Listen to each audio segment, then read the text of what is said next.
आगे बढ़ते हुए अगले दूसरी खबर की ओर, फ्री में खाना बिजली पर सवाल उठा है सुप्रीम कोर्ट में। जी हां, सुप्रीम कोर्ट ने एक बहुत बड़ा सवाल उठा दिया है। देश में चुनावी राजनीति के केंद्र में रहने वाली मुफ्त योजनाओं फ्री बीज को लेकर एक बार फिर बहस तेज हो गई है। हाल ही में सुप्रीम कोर्ट ने राज्यों द्वारा दी जा रही मुफ्त सुविधाओं पर गंभीर चिंता जताई है और सवाल किया कि यदि सब कुछ मुफ्त में किया जाएगा तो काम कौन करेगा।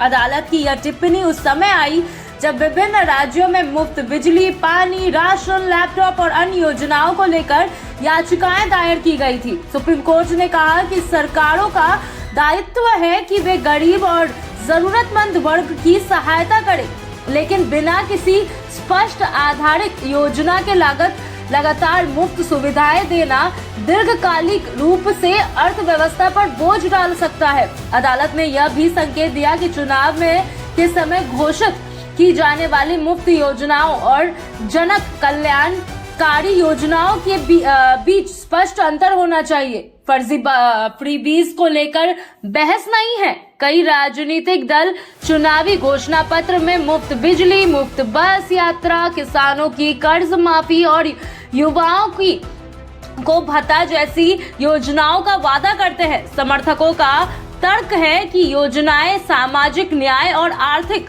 समानता के लिए जरूरी है, खासकर उन वर्गों के लिए जो गरीबी रेखा से नीचे जीवन यापन कर रहे हैं। वहीं आलोचना का कहना है कि ऐसी योजनाएं राज्य के खजाने पर भारी दबाव डालती है और लोगों में निर्भरता की प्रवृत्ति बढ़ा सकती है। आर्थिक विशेषज्ञों का मानना है कि यदि मुफ्त योजनाओं का दायर बहुत बड़ा हो जाए तो उसके लिए स्थायी राजस्व स्रोत ना हो तो इसी राज्य का राजकोषीय घाटा बढ़ सकता है।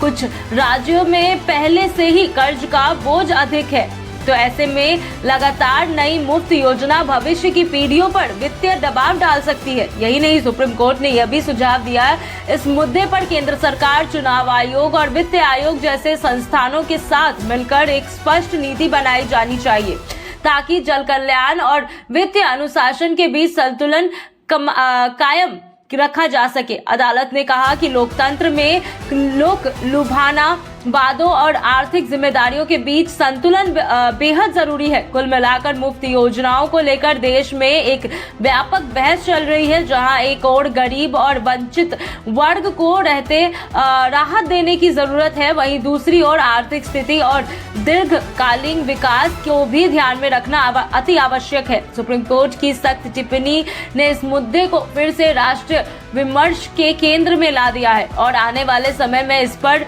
ठोस नीति बनाने की संभावना जताई जा रही है।